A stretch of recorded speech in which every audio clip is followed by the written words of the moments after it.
but in the circumstances, I'm willing to give you the benefit of the doubt.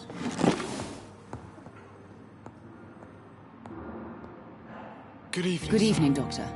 How is my son doing?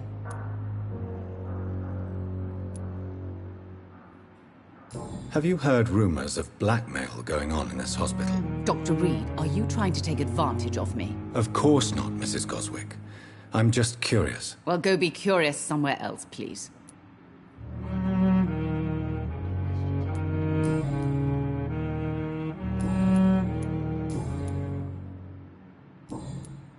Goodbye, Mrs. Goswick. Good evening, Mr. Goswick. How are you? I'm okay. Have you heard rumors about blackmail in this hospital? No?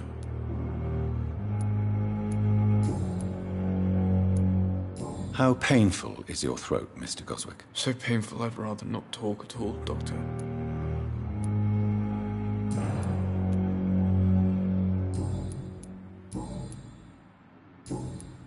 I have to go now, sir. But don't hesitate to contact me if you need any help. Good evening, sir. Good evening, Mr. Goswick. How are you? I'm okay. Do you need any help? Thank you, Dr. Reed, but you've done enough already. The rest is up to me now.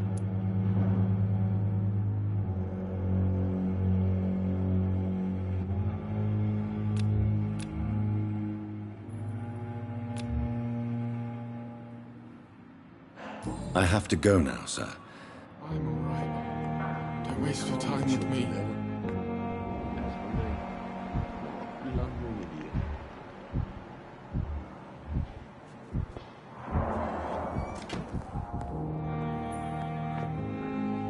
Good evening, sir. I'm Dr. Reed. May I help you? I don't know if a third opinion is needed. Your colleagues are already arguing about my condition. I see.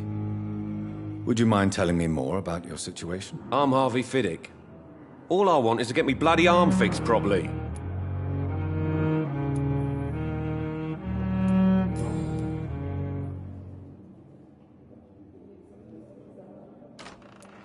Tell me about the doctors who are arguing about your case. Strickland and Aykroyd.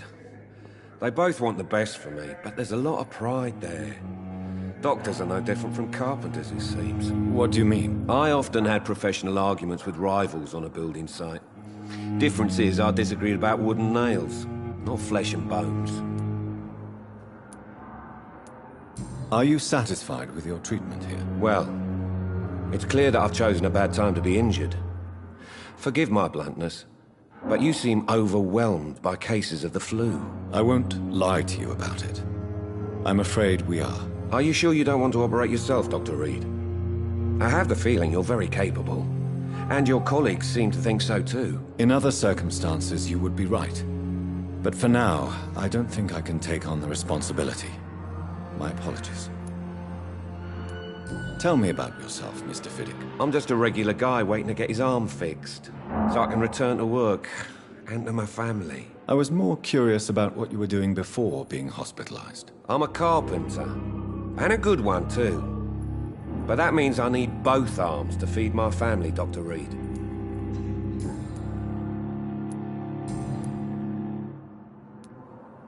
Tell me about your injury, Harvey. Why do you feel so guilty about it? My wife died because of me. And now I may lose everything because I've been careless enough to hurt myself. What an arsehole. How could your job be responsible for your wife's death? I was working a double. She went out to bring me a hot meal and got caught in a German bomb raid. You can't hold yourself responsible for your injury, Mr. Fiddick. Unless you tried to hurt yourself. Of course I didn't hurt myself. But I can't work until my arm is fixed. My children need to eat, Doctor. Tell me more about the death of your wife, Harvey. 1915. I was in the army, building workshops for the Royal Flying Corps. Helen was happy I wasn't sent to the front. What happened? The Germans sent Zeppelins to bomb the construction site, but they missed their target. My wife was bringing my dinner when the bombs fell.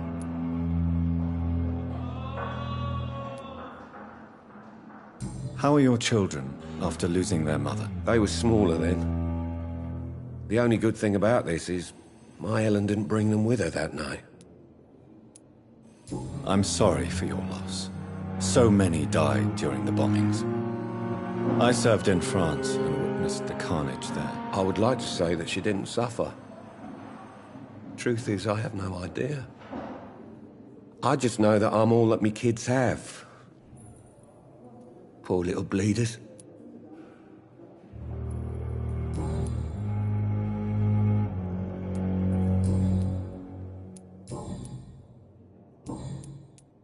Have you heard talk of any blackmail here at the hospital? No, nothing. Goodbye for now, Mr. Fiddick. I'll see you later. Oh, sweet girl. Reach me like a book. Good evening, sir. Dr. Reed, may I help you?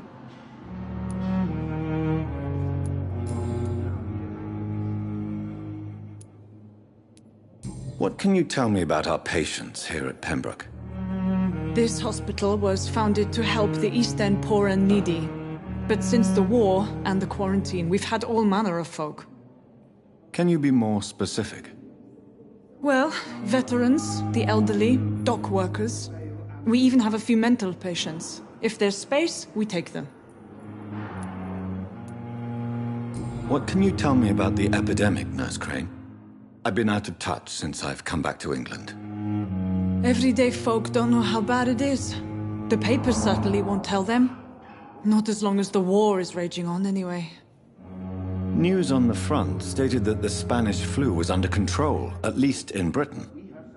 It seemed to be for a while, but that was only last summer. It returned with a vengeance just over a month ago.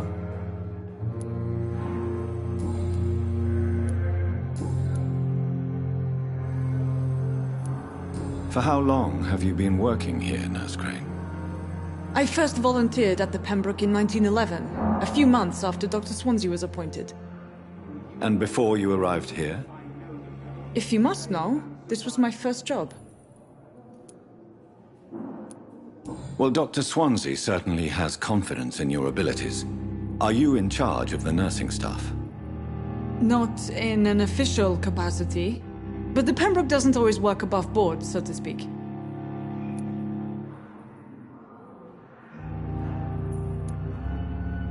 How is the duty roster organized?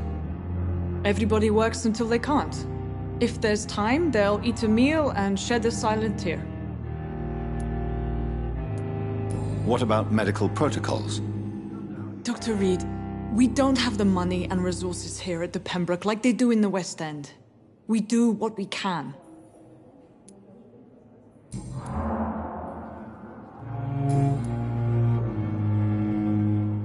I'll see you later, Nurse Crane.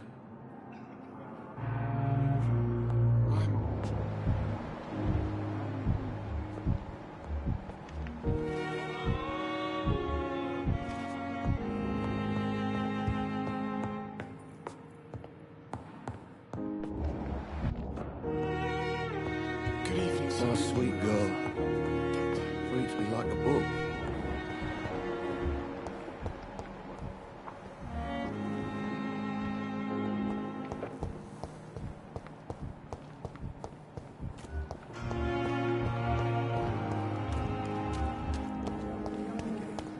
Perhaps I should have considered the offer from that Cadigan fellow.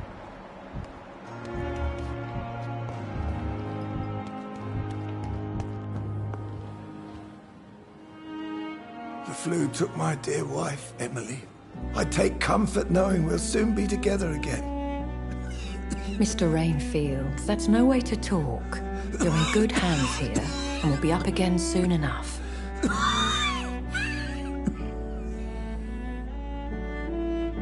Now do me a kindness and get some sleep. I'll be back round later.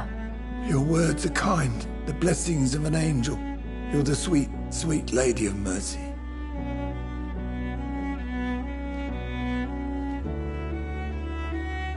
Good evening, Dr. Reed. It's a pleasure to see you again. You seem surprised. Dr. Swansea has brought me up to speed concerning your recent appointment to Pembroke Hospital. You're a the lady who saved me that night, before vanishing into thin air. I remember you from the pub with Dr. Swansea. Indeed. Allow me to introduce myself formally this time. My name is Lady Ashbury. I remember you well, in spite of the brevity of our encounter.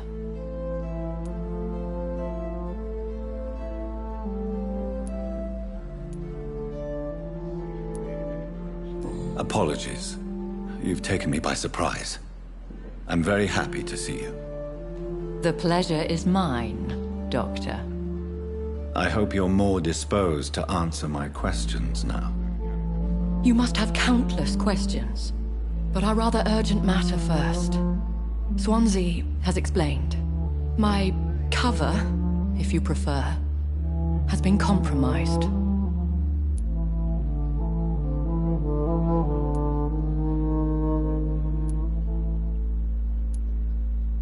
Dr. Swansea has commissioned me to be your agent in this matter. You could start by explaining what's amiss. These past insufferable weeks, I've been the victim of extortion. I've made a first payment, but the blackmailer grows greedy. I must refuse his most recent demands.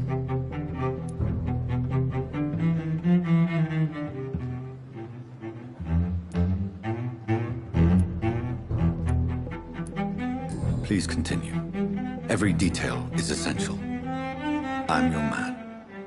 My embarrassment in this matter is eclipsed only by my shame at having put the hospital at risk. The threat from our anonymous scoundrel is clear. A list of dates. My visits coinciding with the dates of suspicious patient deaths due to massive blood loss.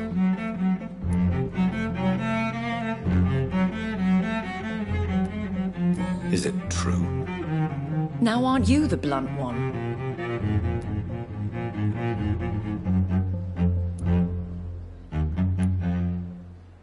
Excuse my impertinence, your ladyship. This is not an interrogation. I assure you that this line of questioning is in your best interest. In all honesty, I'm not simply a patron to the hospital. My visits serve a dual purpose. Dr. Swansea has been treating my condition with a revolutionary technique of blood transfusion. It seems you are a specialist in the domain. I'll take care of it. Do you know where I should start? If that was the case, I'd settle the matter myself. You could talk to our local gossip, Harriet Jones. Not a pin drops here without her hearing about it. I'll meet that woman now.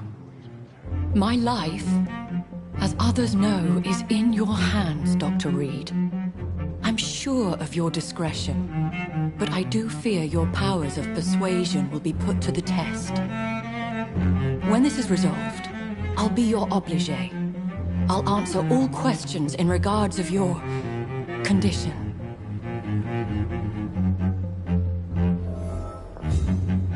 Is our little mystery closer to being solved, Dr. Reed? I think of nothing else, my lady. My situation is delicate, and it occupies all my thoughts. The blackmail must stop. I need assurance.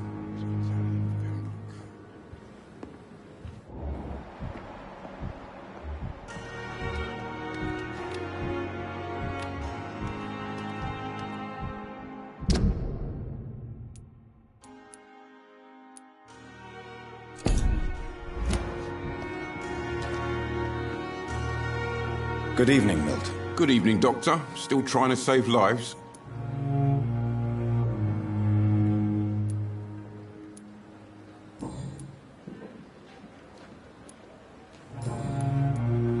Have you heard of any underhand dealings going on in this hospital? There are a lot of secrets round here. I'm not surprised someone tried to make money from them. What kind of secrets? I'm not in the gossip business, Dr. Reed. If you want to know more, you better talk to Harriet Jones. She's the oldest patient here.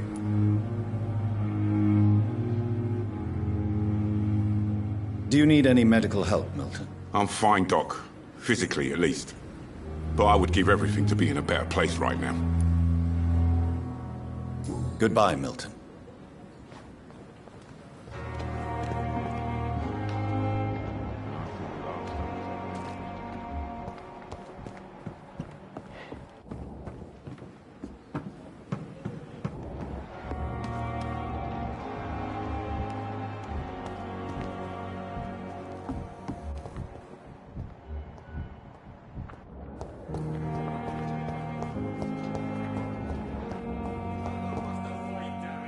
Good evening, sir. I'm Dr. Reed. I believe we're going to be colleagues. Reed? Yes, I've been informed about your arrival. I'm Waverly Ackroyd. Welcome aboard, I suppose. Does my arrival inconvenience you in some way, Dr. Ackroyd? Let us just say that I don't particularly share Dr. Swansea's enthusiasm for hiring you. What we need here are reliable professionals, not overrated dabblers. Have you heard about any blackmail going on in this hospital? Blackmail? Nonsense.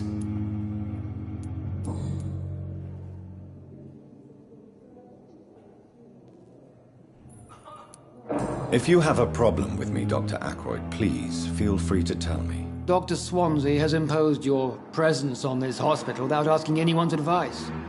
The benefit of his position. But I don't agree with it. I know we've never met before, but I believe this hospital could use all the help it can get. You will agree with that, I'm sure. Oh, but I have heard about you, Dr. Reed.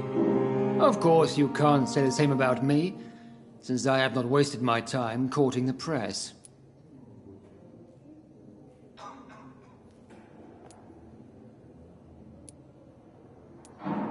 There is no need for such animosity between us. Don't you think the epidemic is already enough to deal with? That is one point we could agree on. And that is precisely why I want to be sure that you will be of help to this hospital, instead of a burden. Tell me, Waverly, what do you think of Dr. Strickland's enthusiasm for his experimental research? Strickland is playing with his patients' lives for pride and glory. Now that, sir, is unethical. Are you thinking about something in particular? Harvey Fiddick needs delicate surgery. I believe we should stick to the usual procedure, but my young colleague obviously disagrees.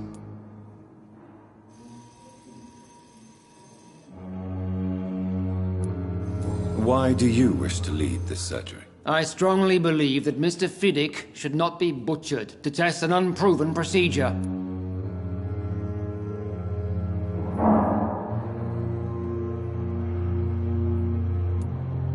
If you are going to lead this surgery, I'm trusting you to assume the consequences of your actions, whatever the result. I'm not the kind of man who runs away from his responsibilities, Dr. Reed. There is no need for you to be looking over my shoulder. And are you not afraid that your rivalry with Strickland may be blinding you? Rivalry? I guess you could call it that. But I will never be childish enough to let my personal feelings affect my judgment.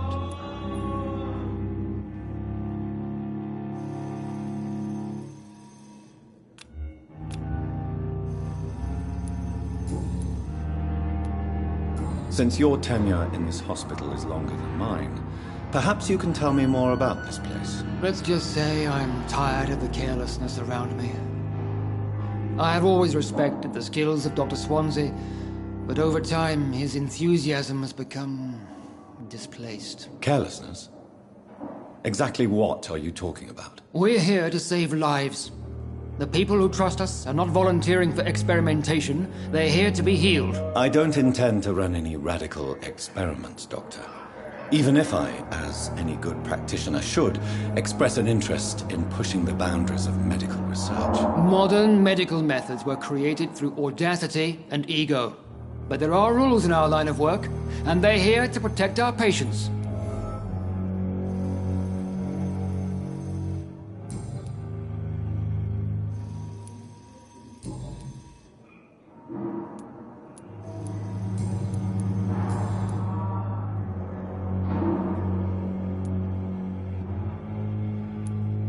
I don't know what you've heard about me, but I have already proved my value as a practitioner. I don't question your skills, Dr. Reed, but your motive. Is it money, fame, or are you truly dedicated? And what exactly is that supposed to mean? I served in the war just like you. But unlike you, I did not use the wounded to play the modern sorcerer. Be careful what you insinuate, Dr. Ackroyd. I only want you to admit you used those men to improve your theories.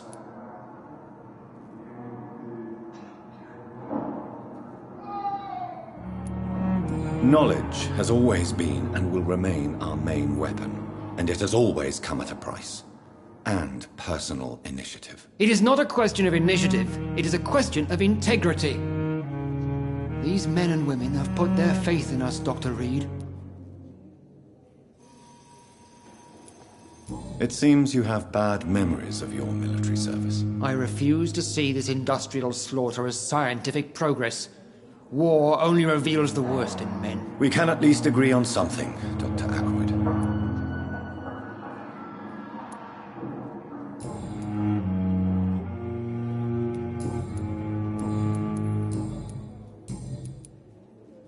Thank you for your time. We'll talk later.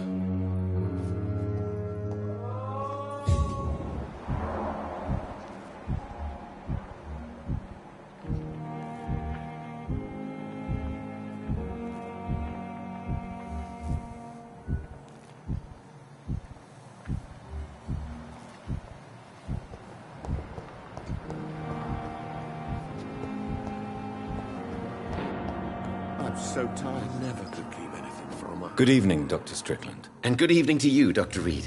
Can I be of any help? Have you heard any talk of blackmail going on in the hospital? If you're running some official inquiry, you had better question the patients. They know more than the staff, especially old Miss Jones.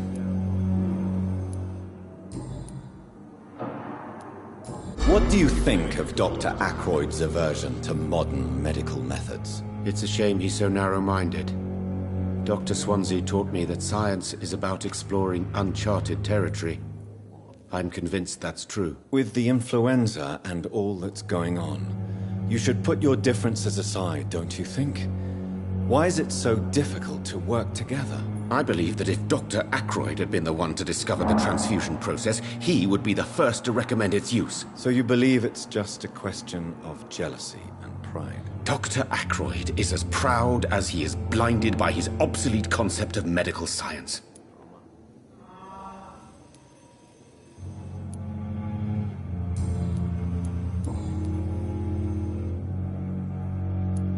Tell me, Thoreau, what's the real cause of your dislike for Dr. Ackroyd? He refuses to admit that your blood transfusion technique is the only way to save Mr. Fiddick. I'm convinced we must use it. What Dr. Ackroyd really said is that you lack the skill to perform this operation efficiently. Is there anything you have to say about this? It's a false conceit. Dr. Ackroyd secretly envies your reputation. His jealousy blinds him. I'm not the real target here.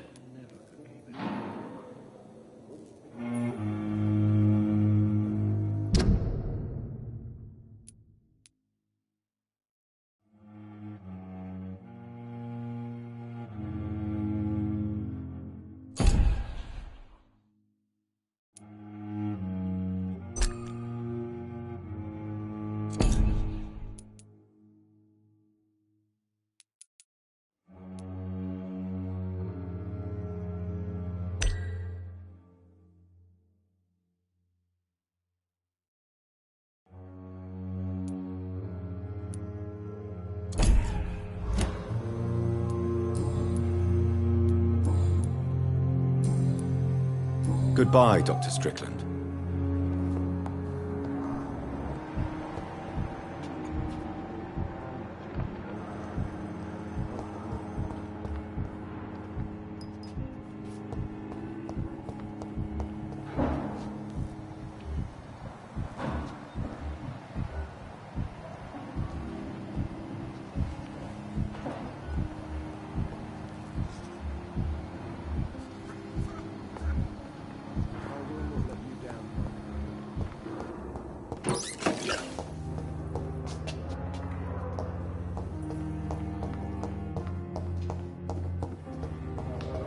Thelma Howcroft said she was being watched by vampire hunters. Where are they hiding? I should investigate. Good evening, Dr. Reed. Such a pleasure to see you again. Have you heard of someone blackmailing people in the hospital? Pardon me, sir, but I have no idea what you're talking about.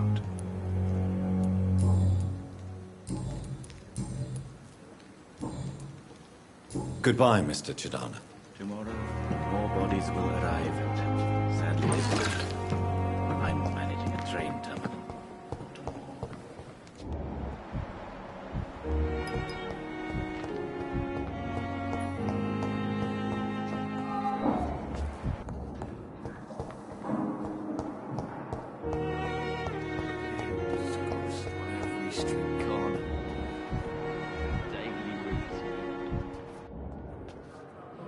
Good evening, Miss Howcroft. How are you tonight? I need blood, Doctor. Warm, rich, vibrant blood. Have you heard of any blackmailing going on within these walls? I have no time for mortal games. My secrets are beyond their comprehension, Dr. Reed.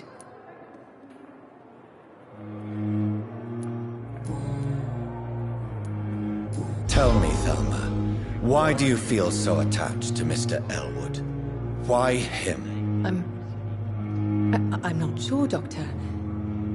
I think we have a bond of some sort. We've both suffered so much.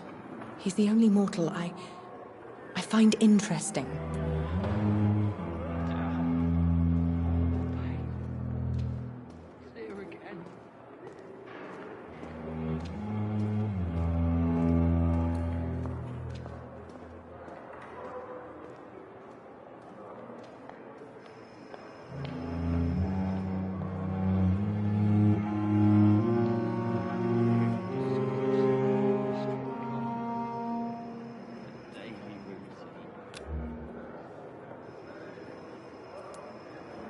Would you say you and Mr. Elwood are romantically involved? No.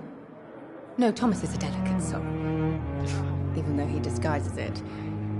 But I am not the woman he needs. No, for I am a vampire, Doctor. Do you plan to make him a vampire too? Of course not. How could I inflict my curse on anybody else? I'm not that cruel, Doctor.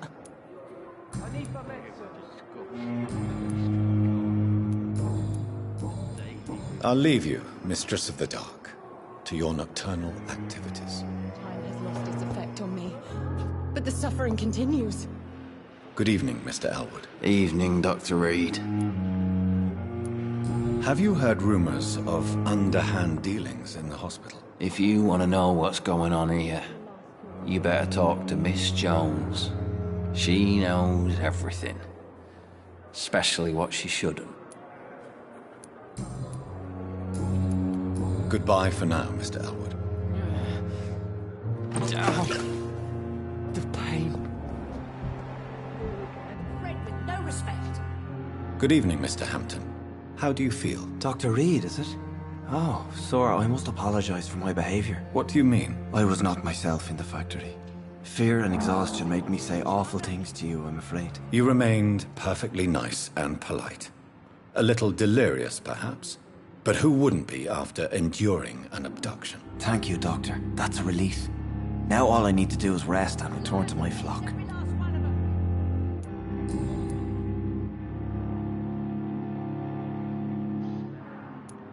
How did you end up in William Bishop's den? I had received alarming news about his recent behavior.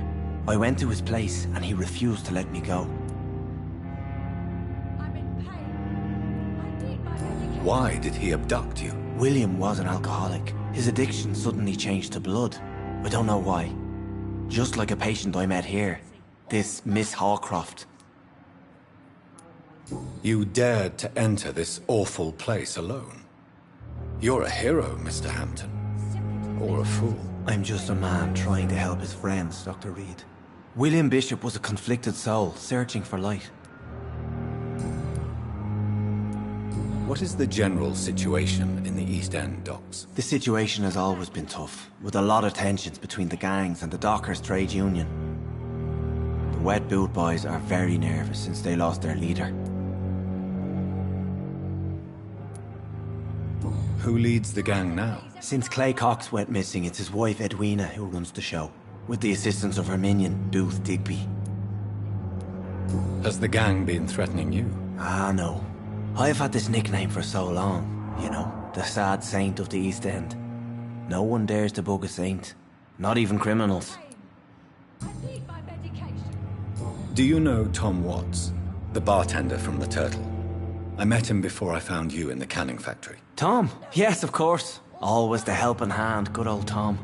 Without men like him, corruption and despair would have wiped out the East End long ago. People are still in despair. How could it be otherwise? The authorities have left us all to rot in this contagious nightmare. No drugs, no advice, nothing. It's a damn shame. Who should I avoid in this part of town, then? Any particularly evil figures? Not really. Most men and women are just doing their best. And it's not my habit to speak ill of people I know, Doctor.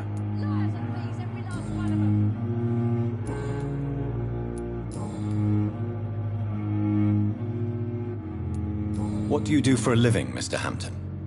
I can't help but notice the cross around your neck. I manage a night asylum for the poor and homeless of the docks.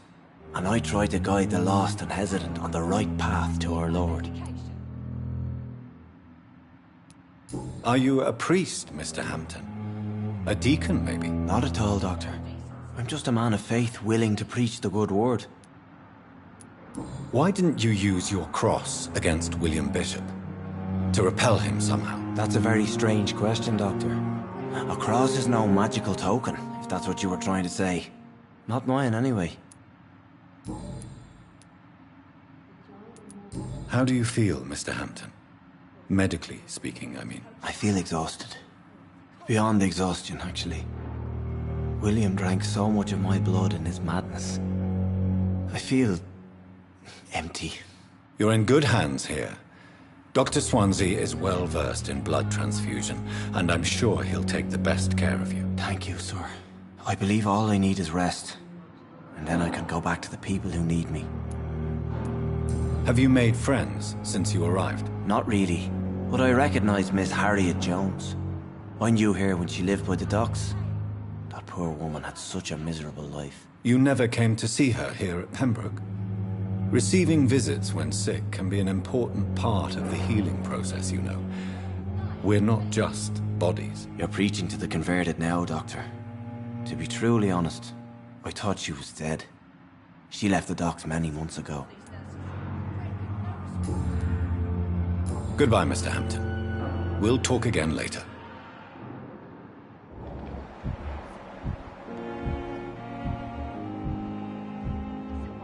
My blanket.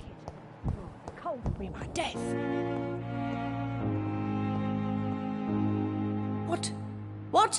What is this? Who are you? Get out of my room. There's no need for alarm, madam. I'm Dr. Reed, the new surgeon. Preposterous. Dr. Reed, you say? I don't want some bumbling intern. Where's Dr. Swansea?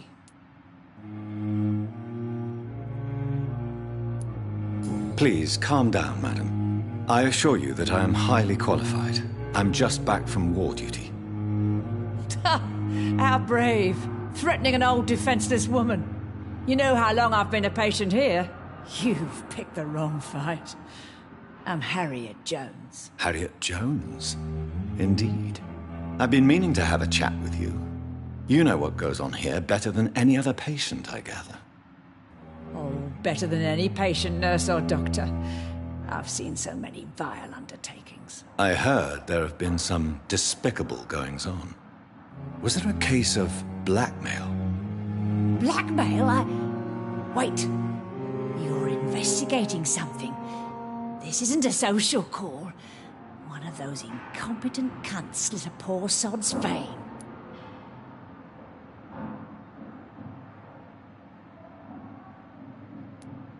I assure you, madam, this is not an investigation into a possible medical error. Debauchery, then? Nurses Crane, Hawkins, Brannigans, whores, all of them. They can't keep their legs shut. I've seen them scratching slutty sores. Really? Well, if you have irrefutable proof, I'll not have the staff behaving in such a manner here. This is your business, Doctor, not mine. But I swear one of the nurses is cavorting with some man on hospital hours. Thank you for your time, Miss Jones. You've given me something to go on. See you on the next round.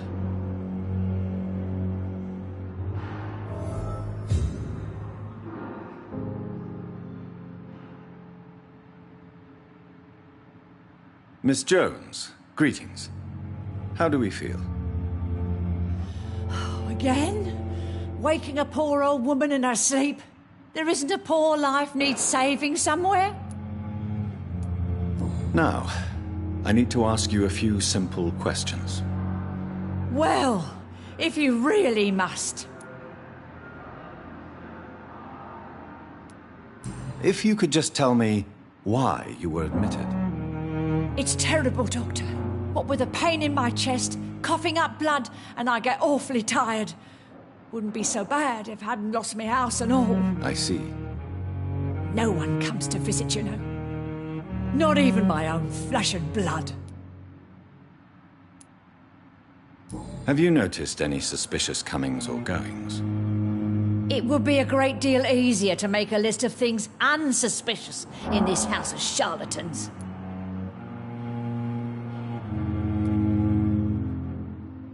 Everyone here is very capable. I have not seen any instances of unprofessionalism. Thieves and murderers, the lot.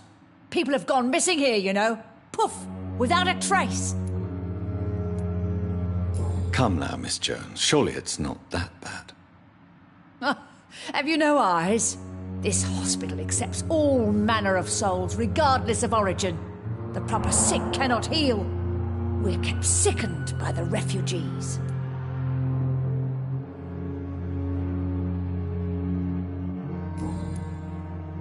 I'll come and visit you shortly. Good night, Miss Jones.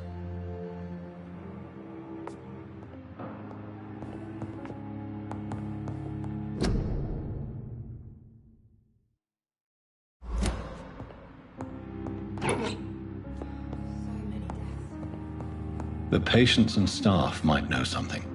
I'll start my investigation with them.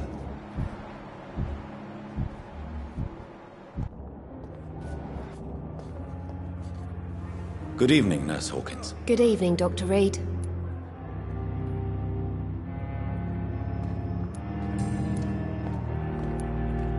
Pepper, I know you're very close to Milton Hooks. Yes? Milton Hooks is my man. If you want to report me for that, just feel free, Doctor. I have no intention of reporting you, Nurse Hawkins. But are you aware of the risks? The rules say I won't be allowed to work as a nurse anymore. But here at the Pembroke, we break rules all the time. Is he worth the risk? Hey, I'm no perfect woman, and Milton is not the finest bloke. But we do our best to get by. That's all any of us can hope for nowadays.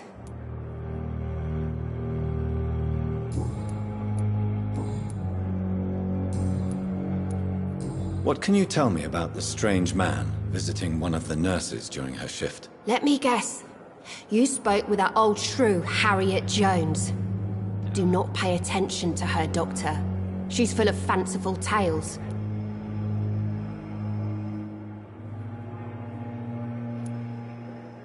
She could have been telling the truth about the mysterious man. That old witch will end up in hell soon enough. Who cares if a nurse finds some happiness where she can? No matter how you feel about her, Miss Jones deserves our help. Who says I don't care for her? Hate is what keeps that old crone alive.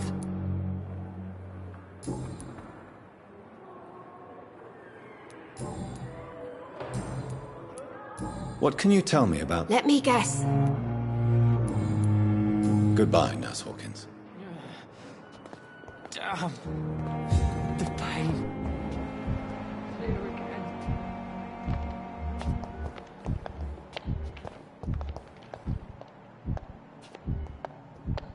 Help me! Help me!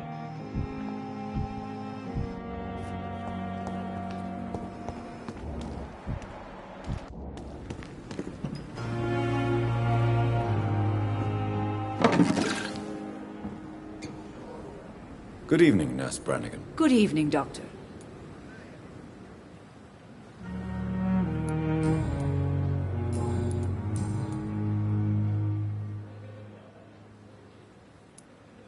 Why does Dr. Tippett's claim you're the main reason he keeps working, despite his fatigue? If it wasn't for him, I probably would have left the Pembroke years ago. Dr. Tippett does not think of you as just a nurse anymore, does he? If you're suggesting he's not taking my gender into consideration when it comes to medical practice and knowledge, I really hope he doesn't. Tell me what Dr. Tippett did. I know his mistake caused a patient's death. If I had not covered up his error, Dr. Tippett would have been fired from this hospital. I could not let that happen. You can't allow your emotions to dictate your conduct concerning patients, Nurse Brannigan. Look around you, Dr. Reed. Do you really think we can afford to lose a brilliant practitioner like Dr. Tippett's in our situation?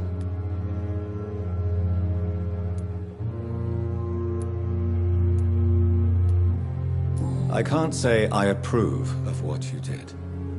But as a field surgeon, I know that some situations require you to bend the rules. I'm not proud of what I've done, but to contain the epidemic must be our priority, so we can't afford to lose Dr. Tippett's.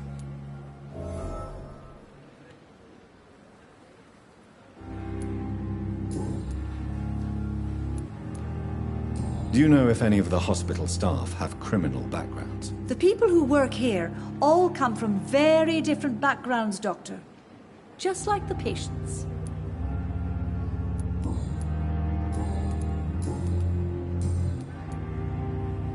Have you seen a strange man visiting any of the nurses here? I've never heard of such a thing, Doctor.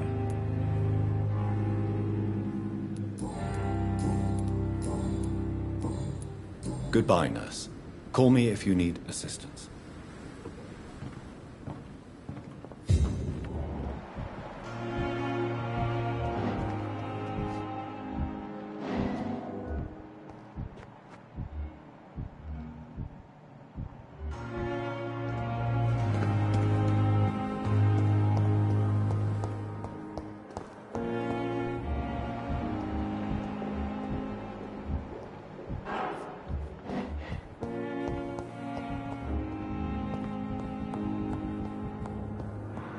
I cannot enter.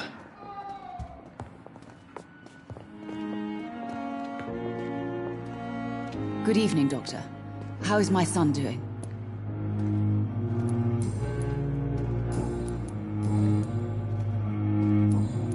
Goodbye, Mrs. Goswick. Good evening, Mr. Goswick. How are you? I'm okay.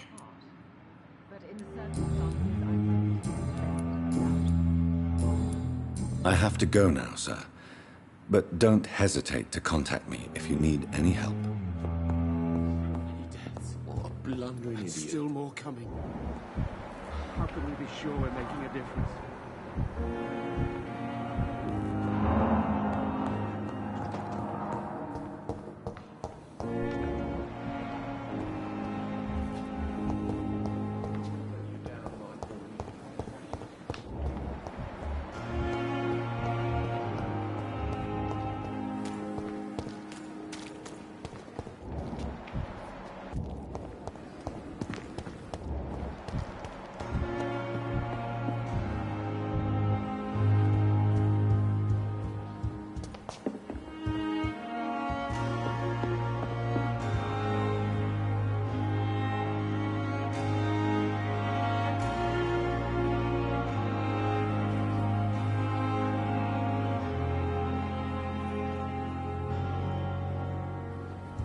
Another night with the glorious battalion of Pembroke.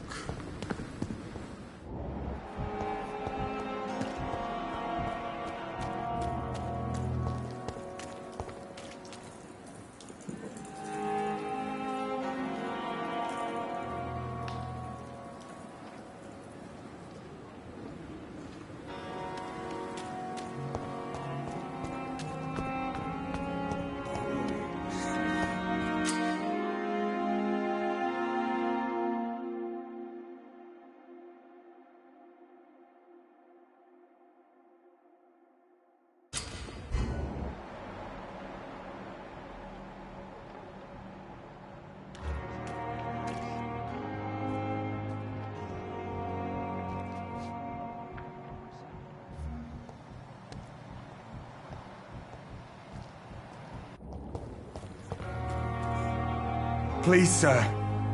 I need help bad. What's going on? I'm Blight, sir. Newton Blight. I've lost my mate. Can't find him anywhere. I'm Dr. Jonathan Reed from the Pembroke Hospital. Please, calm down and give me more details. Oswald and myself were both infantry, sir. We were en route for the hospital, but Well, we had a disagreement. And Oswald ran off towards the canal. How long have you been searching for him? I can't go there. Too many rats by the water. Fucking rats. Can't stand them since the war, sir. Can't stand them at all. Don't be ashamed, Mr. Blight. Many soldiers who survived the trenches suffer from musophobia. I'll see what I can do for your friend. What can you tell me about yourself? I'm Oswald's best friend. We served in the same regiment, sir. We've taken care of each other since we came back from the front. What can you tell me about your friend? His name is Oswald Thatcher. We survived the war together. Oswald is nervous and quite fragile since we came back from the war. This is a dangerous part of town. What are you doing here? We were looking for the Pembroke Hospital. We both need help. Treatment, I mean. To get some sleep. Just need to feel better, sir. Where was your friend the last time you saw him? He went down by the canal. He didn't want to go to the hospital. I think he went to the sewers on purpose. So I couldn't go after him. I have all the information I need for now. If I find anything out about your friend, I'll let you know as soon as I can. Thank you, Dr. Reed. Have you found Oswald? Not yet. All right. I have all the information I need. Thank you.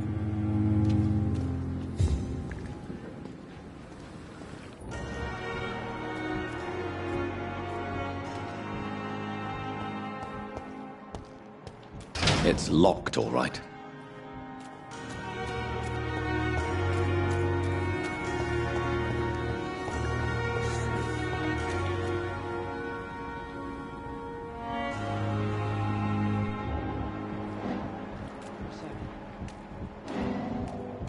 We've dodged death so many times. You're sure you don't come back with me? Nah, I have to see someone at the hospital. Be careful. You look so bad they may keep you as a patient. Fuck 'em. I don't like hospitals. Or doctors. Well then, when you go back to Whitechapel, you may find this useful. What is it? A pass for a free medical exam by the best nurse available. Just read it. I don't read well, but thank you, I guess.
He's locked the door behind him. I need to find another way to follow him.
This man has been savagely attacked and dragged to the floor.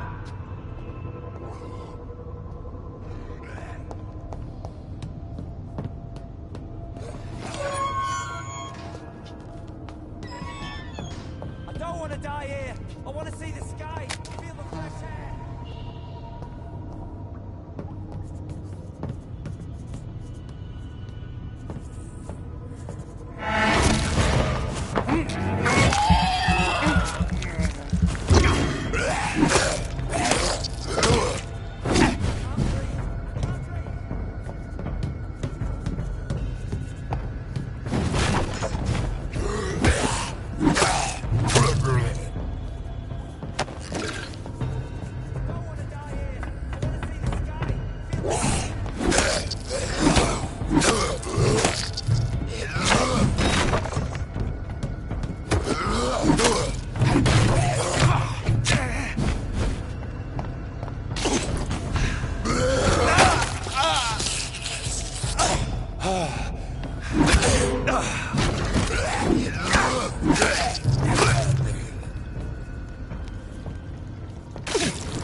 Are you injured, sir? Help me get out of here. I need to get out. I'm Dr. Reed, and I'd be glad to help you, but you must calm down first. Please, take a deep breath and tell me your name. Okay. I'm Oswald Thatcher. Please, I need to get out. Mr. Thatcher, your friend Newton sent me to help you. Do you remember him? Yes, I do. Good.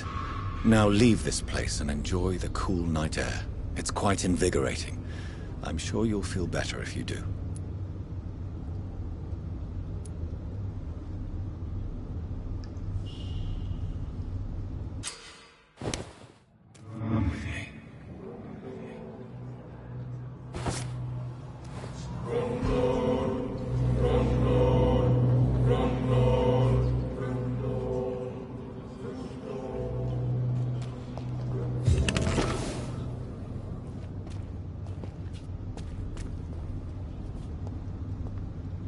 Are you sure you're all right, sir? Yes.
This is despicable.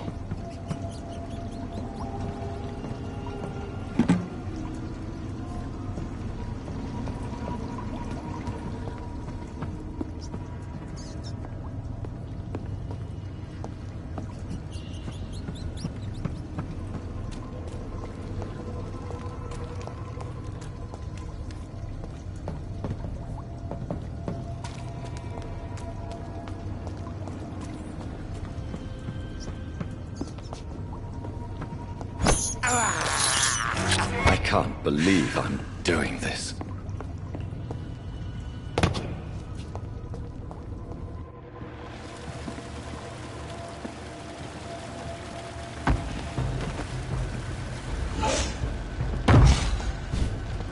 What sort of creature is this?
Here's what's left of it.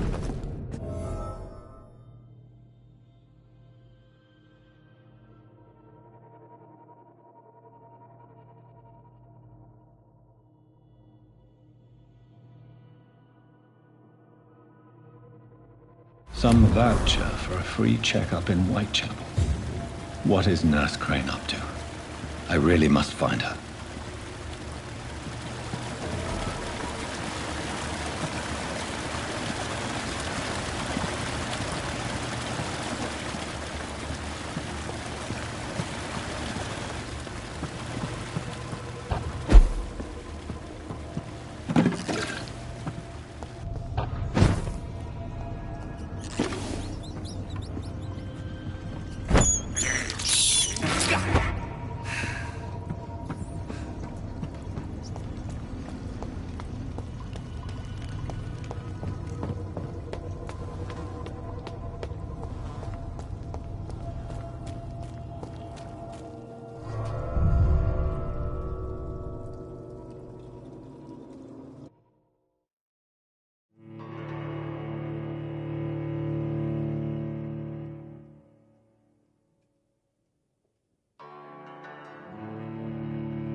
Go back home, idiots!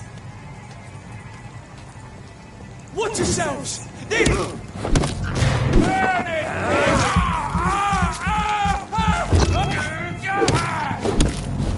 It's an inch!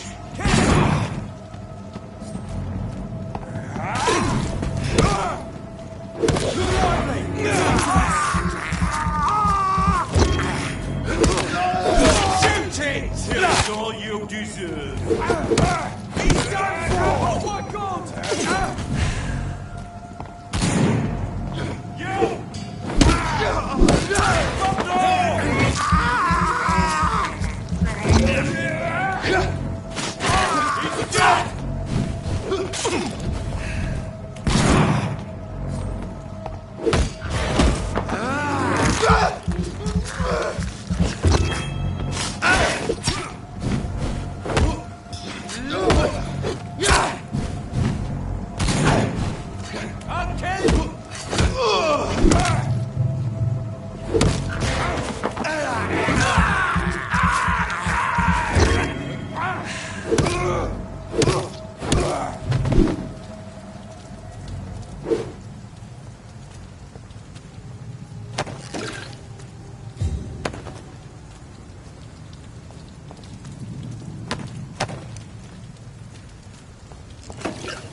It's locked.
Better not me!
It's locked, all right.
civilians allowed, sir.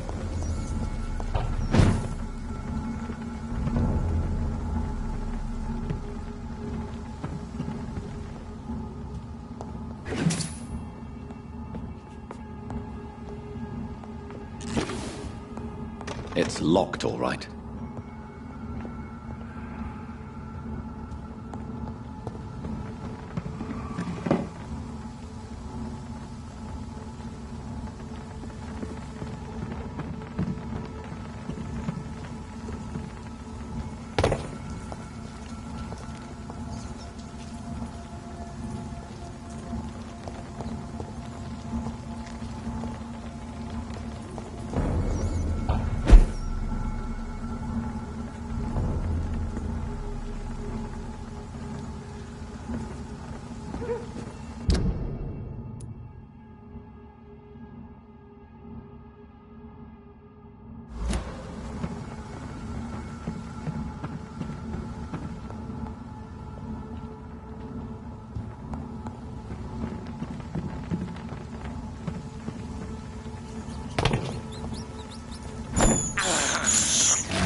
Die, vermin!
It's locked.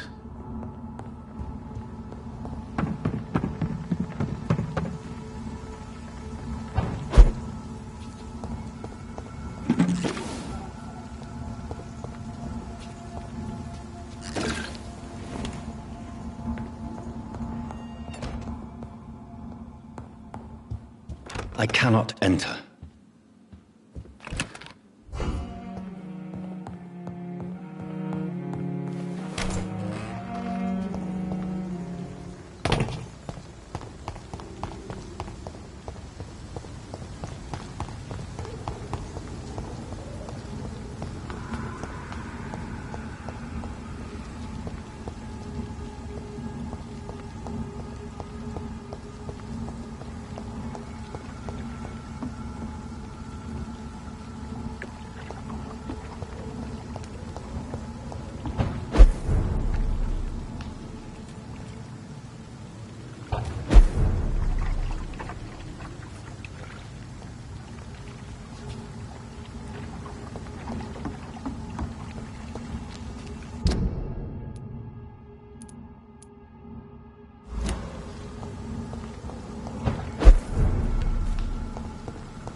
top one fire.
Better go home, sir. This one's mine!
I'd step back, sir.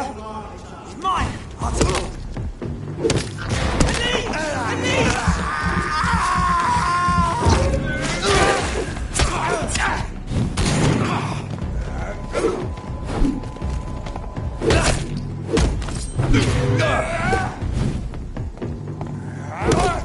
Shit, that leech is fast!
bloody leeches every night.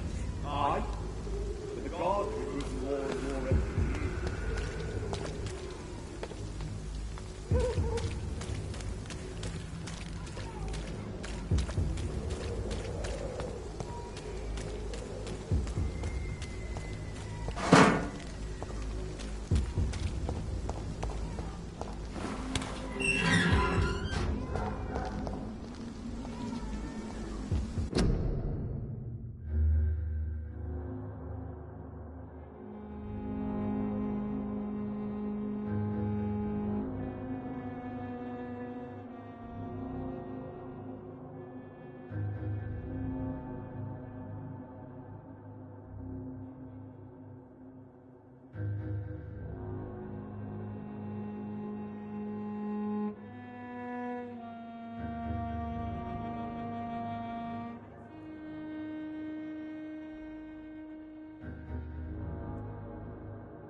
Whitechapel.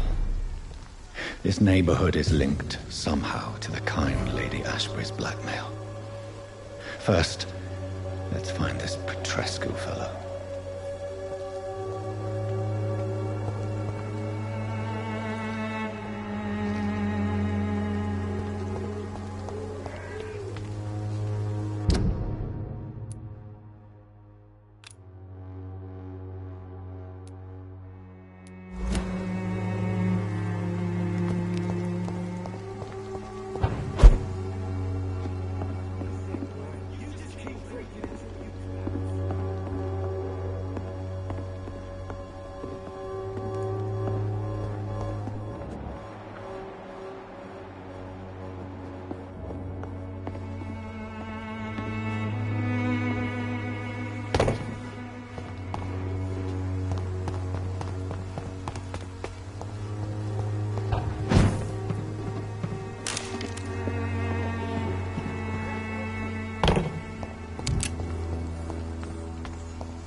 What do you want? Leave me alone. Good evening, sir. I'm Dr. Reed. I'm looking for Nurse Dorothy Crane. There is no Dorothy Crane here. Now, goodbye. I'm afraid this medical leaflet says the opposite, sir. Really? Well, I'm afraid I'm going to close this door right now. Go bother someone else, Mr. Doctor. To enter that house, I must discover who this man really is. Maybe I could start by observing what he's up to.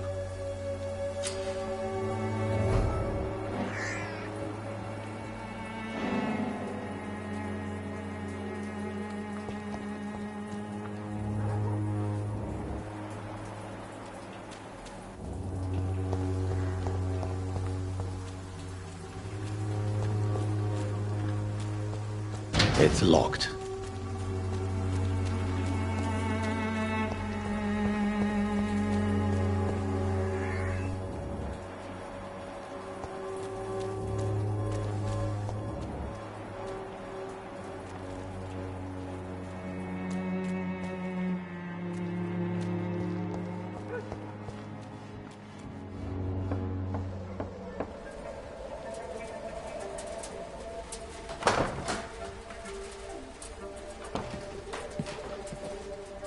A strange man was at the door with a pass for our medical facility. I refused him entry. Darius, how could you know he didn't need our help? His clothes were too finely tailored to be for Whitechapel. Perhaps just a friend of that stray poet who is always about. Richard Nithercott? No, not of the same cloth, this man. I suspect some machination from that journalist. Clayton Darby. Is he still asking questions? Yes. I saw him drifting around St. Mary's Church. I swear he is tracking me, just downwind.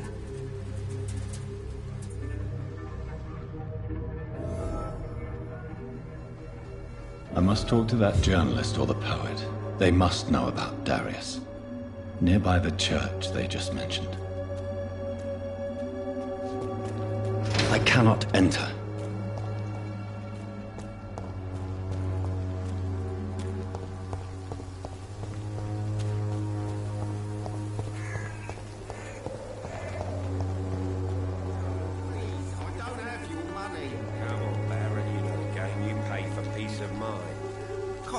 The other way this week, Joe. Come on, we can sort it out, right? It's not my call, Baron. Okay, one way or another. Please, Joe. How long have we known each other? We even used to... Welcome, sir. Please, take a browse of my wares. I am Dr. Reed. I would like to ask you a few questions, if you don't mind. Doctor? Interesting. I'm Barrett Lewis. Usually I don't have time to waste with talk, but at this hour of the night I can hardly refuse. Have you heard of a nurse called Dorothy Crane? Nurse Crane? So the bitch really is a nurse, then? Always thought she was just some crafty foreigner, that one.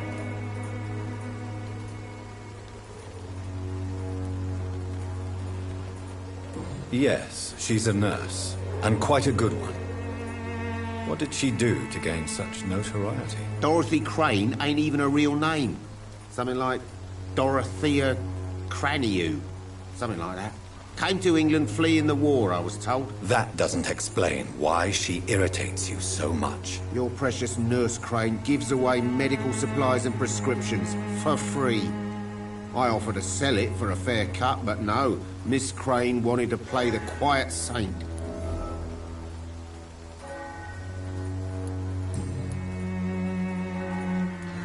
As a merchant, you see Whitechapel every day. Have you noticed anything out of the ordinary recently? Well, you mean besides the epidemic, the war, and all the usual crap? As long as I can remember, this part of town has been a bottomless pit, and no sign of the bottom yet. Violence is increasing in the borough. Yeah. A few nights ago, some blokes jumped me. Came out of one of the condemned workshops. Fever, madness, something like that. Where did this happen? Why did you go there? In the closed workshops nearby. I worked there as an apprentice in better days. Now I only go to find trinkets or tools. Too bad I was mugged, though. There was good money in that little box of loot I lost. Have you been hurt? No, but that's only because I ran like hell. Those men were raving lunatics, I tell you. Not even able to speak anymore, just screaming. How is business around here? Business? I had no business. Between this racket, theft, and customers getting scared, I'm losing money every day. I see. Sounds like you blame someone in particular for your situation. It's no secret Joe Peterson spends his time harassing merchants. But with me, he's trying to put me out of business once and for all.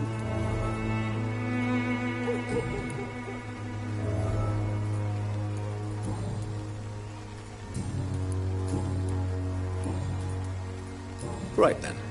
Show me what you have.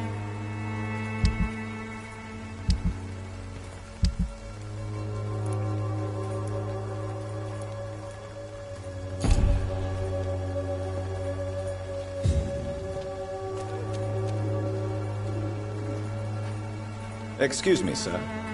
I have a few questions for you. Another journalist?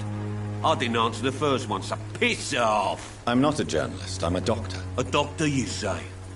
It's quite a rare breed in this part of town. Really? But still, here I am. Dr. Jonathan Reed, at your service. I'm Joe Peterson to some, but Colossus Joe to most. And I don't remember asking for your service, sir. Have you heard of a nurse named Dorothy Crane? She's a colleague of mine, and is supposed to live around here. Dorothy Crane? Yeah, I know her. One of the few good souls who dare to help the sick around here. Could you please tell me more about her? She's a nice girl. Tries to help the migrants. I offered to give her a hand, but she said my reputation would attract too much attention.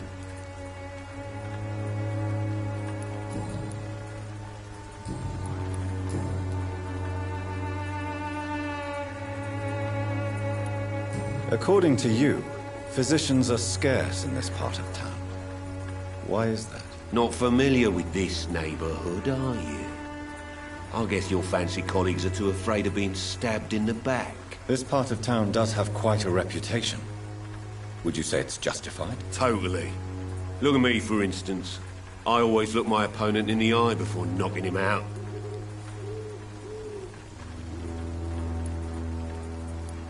May I ask what you do around here? I do whatever I want, and sometimes even more. Now sod off. How did you become the local bully everyone is afraid of, Joe? There's no pride in roughing up poor bastards. But this is the only job I've found. And it pays well, too. A job?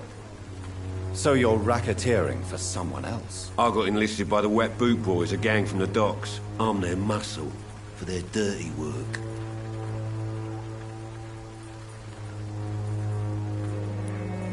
Most people don't become thugs when unemployed. This is a choice you made. I don't care what you think, sir. I do what I have to do for my own reasons, and that's that. I'm not sure Mr. Lewis would agree with your by all means necessary philosophy, sir. Oh, do you really think he's the poor victim here? Barrett can be as sneaky as anyone. Long ago, I even called the bastard my best friend.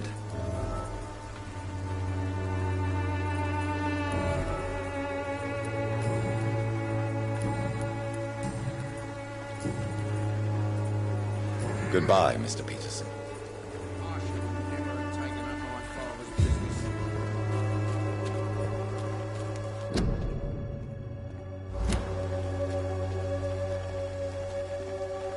Fancy buying something, sir? You never lose your focus, do you?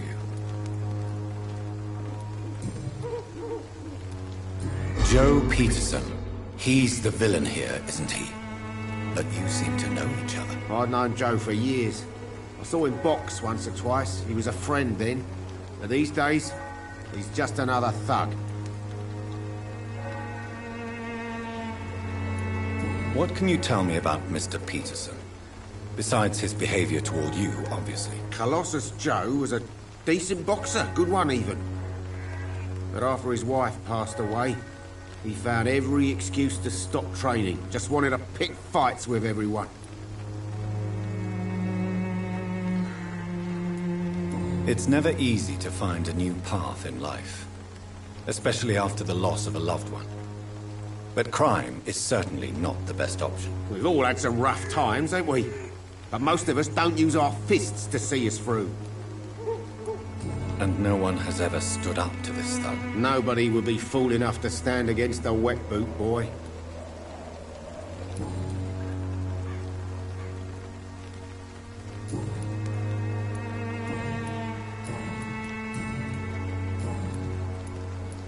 Goodbye for now, Mr. Lewis.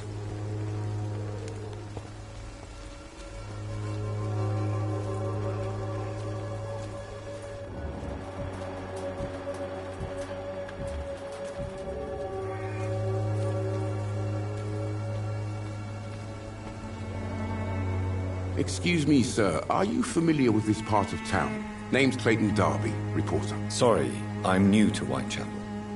But perhaps you could help me, since you're a journalist. My name is Jonathan Reed. Dr. Reed, the famous surgeon.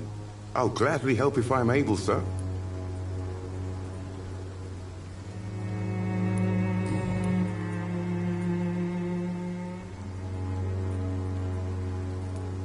What is a journalist doing in this borough after sunset? He goes where none of his colleagues would dare to go, to inform the country.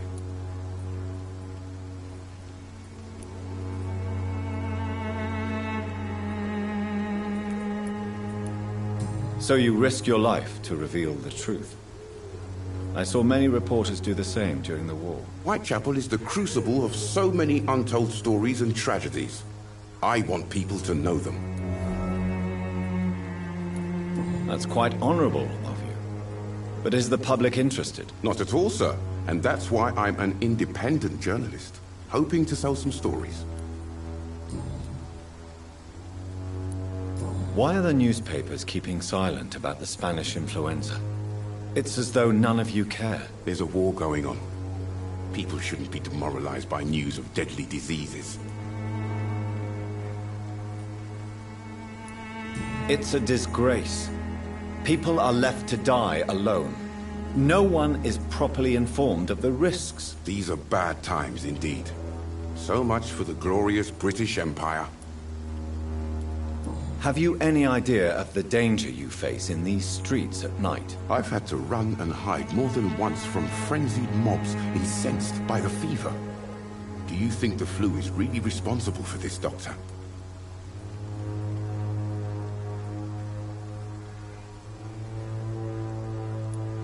I must confess, some of my rational views have been shaken by recent events. I'll remember to stay away from the district's roughest streets then.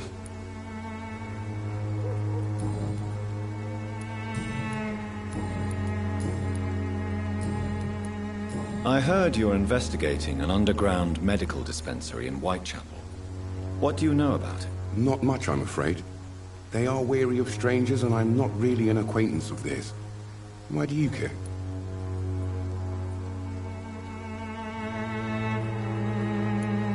I'm a doctor, Mr. Darby. I care about everything involving public health and this epidemic. Are you sure you're not just concerned about the repercussions that a scandal involving a certain Nurse Crane from the Pembroke Hospital would bring? Without a doubt, you are a damn fine journalist, Mr. Darby. What do you know of her accomplice, a man named Darius? I don't know much about the man. He's very cautious. Never goes out. Doesn't seem to have any friends or family. He never goes out? No. A few days ago, he unexpectedly did. I followed him, but it was just a ruse to keep me away from his house. Really? How do you know? He went to the nearest mailbox, but just before posting his letter, he ripped it up and threw it away. He has no relatives at all? No. Except for that strange man, a poet named Richard Nethercott, who sometimes comes by. Darius would never let him in. Where can I find this Mr. Nethercott? He spends most of his time lurking around Whitechapel, talking to himself or declaring verses. These days, you can usually find him behind the church.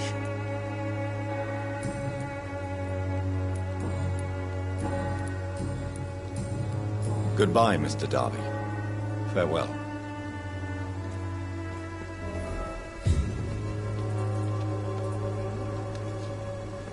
Forgive my interruption. Do not apologize, my son.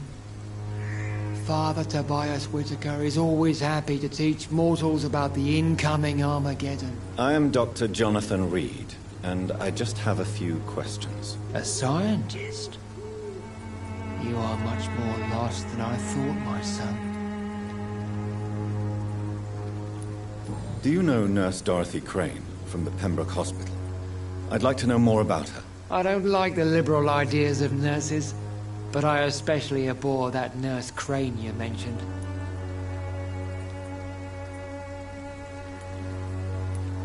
So, you're not exactly a fan of Florence Nightingale's work. But nurses are essential for modern healthcare. Nuns should be the only women allowed to take care of male patients. It's obvious only they have the necessary moral fiber. Why do you hate Nurse Crane more than other nurses? Before coming to London, she was a member of the communist resistance in her country. That's what happens when you let a woman get involved in politics.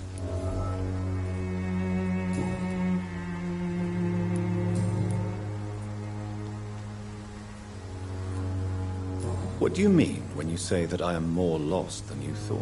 All scientists are entangled in a world of causes and consequences, and most of them can't see the plain truth. Quite a judgmental opinion, if you ask me.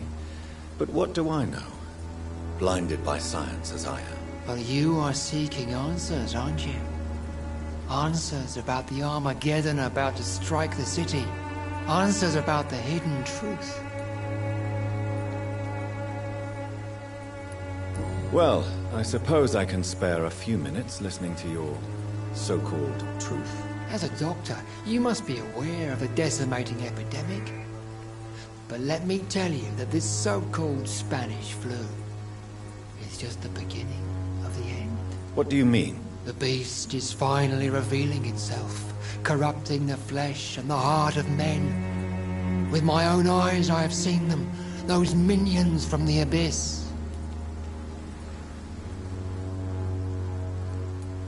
Really? And what would be your answer to this biblical threat? We must fight the disease before this legion outnumbers us. But not with scalpels and microscopes. No. What is left then? Cleansing fire.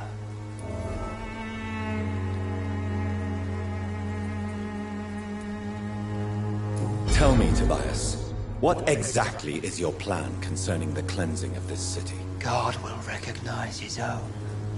More than once this city has risen from the ashes, hardened and purified by the flames.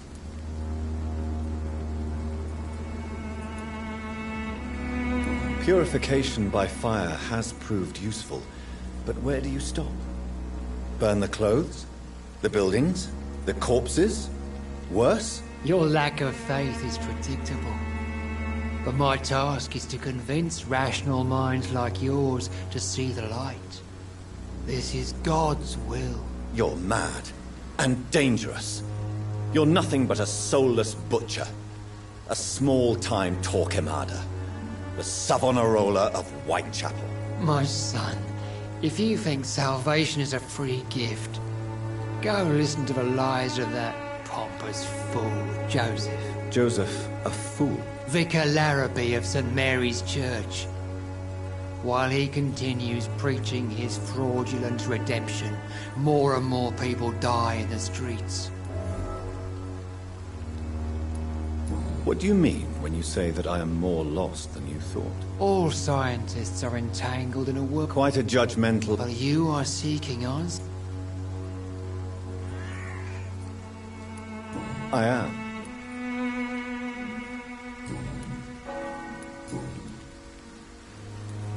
Have you any friends?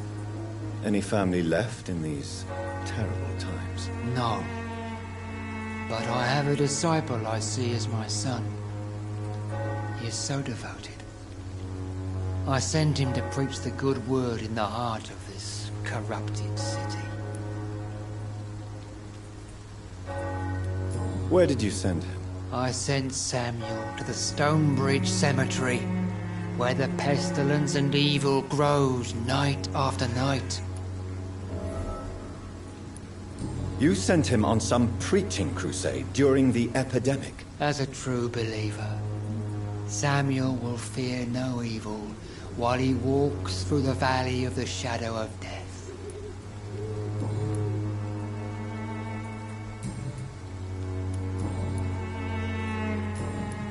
I have heard enough for tonight. Goodbye.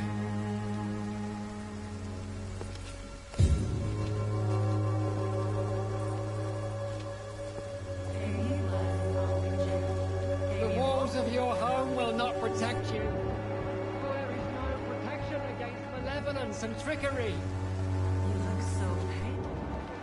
You are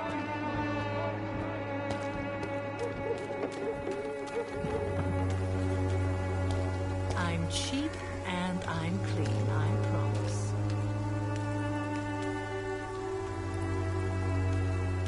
Pay me a glass and I'll be gentle. Pay me a bottle and I'll be